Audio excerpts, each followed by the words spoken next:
ఈరోజు బైబిల్ అధ్యయనం యోహాను సువార్త 19వ అధ్యాయం 1 నుండి 22 వచనాలు. ప్రార్థన. తండ్రి, మేము మరొక రోజు అనుభవించినందుకు కృతజ్ఞతలు, మరియు మీ మాటను అధ్యయనం చేస్తూ మా సమయాన్ని ఆశీర్వదించండి. మమ్మల్ని మీ దగ్గరకు రప్పించమని మేము కోరుతున్నాము. యేసునామంలో ఆమెన్. యోహాను సువార్త 19వ అధ్యాయం.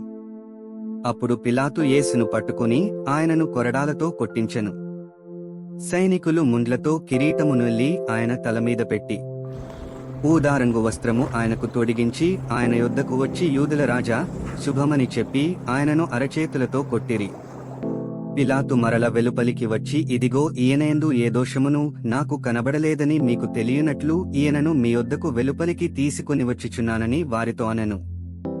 ఆ ముండ్ల కిరీటమును ఊదారంగు వస్త్రమును ధరించినవాడై యేసు వెలుపలికి రాగా, పిలాతు, ఇదిగో ఈ మనుష్యుడు అని వారితో చెప్పెను.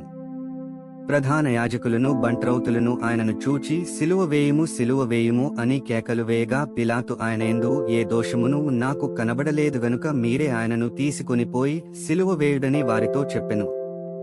అందుకు యూదులు, మాకొక నియమము కలదు, తాను దేవుని కుమారుడనని ఇతడు చెప్పుకొనెను గనుక ఆ నియమము చొప్పున ఇతడు చావవలెనని అతనితో చెప్పిరి. పిలాతు ఆ మాట విని మరి ఎక్కువగా భయపడి తిరిగి అధికార మందిరములో ప్రవేశించి, నీవెక్కడ నుండి వచ్చితివని యేసును అడిగెను. అయితే యేసు అతనికి ఏ ఉత్తరము ఇయ్యలేదు. గనుక పిలాతు, నాతో మాటలాడవా? నిన్ను విడుదల చేయుటకు నాకు అధికారము కలదనియు, నిన్ను సిలువ వేయుటకు నాకు అధికారము కలదనియు నీవెరుగవా అని ఆయనతో అనెను. అందుకు యేసు పైనుండి, నీకు ఇయ్యబడియుంటేనే తప్ప నామీద నీకు ఏ అధికారమును ఉండదు.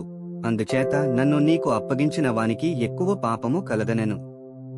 ఈ మాటను బట్టి పిలాతు ఆయనను విడుదల చేయుటకు యత్నము చేసెను గాని యూదులు, నీవు ఇతని విడుదల చేసితివా? కేసరునకు స్నేహితుడవు కావు, తాను రాజునని చెప్పుకును ప్రతివాడును కేసరునకు విరోధముగా మాటలాడుచున్నవాడే అని కేకలు వేసిరి.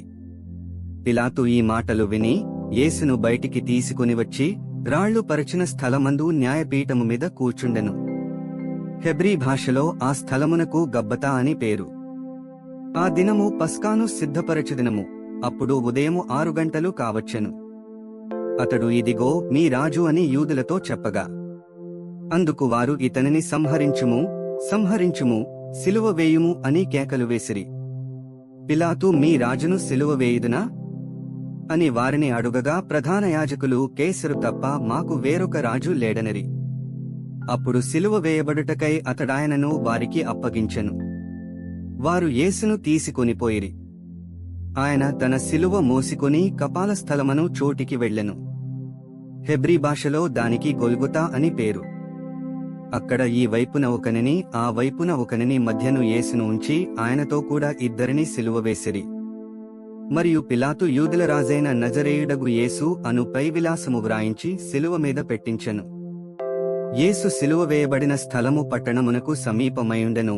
అది హెబ్రీ, గ్రీకు, రోమా భాషలలో వ్రాయబడెను గనుక యూదులలో అనేకులు దానిని చదివిరి.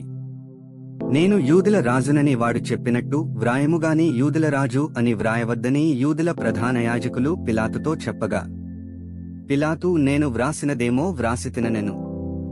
22 వచనాలు చదివియున్నాము. ముగింపు ప్రార్థన. ఓ దేవా, మా విలువైన సమయాన్ని నీ వాక్యాన్ని అధ్యయనం చేసినందుకు ధన్యవాదాలు. మా మార్గాలలో నడవడానికి మరియు మన సత్యాన్ని ఇతరులతో పంచుకోవడానికి మాకు ధైర్యాన్ని ప్రసాదించు.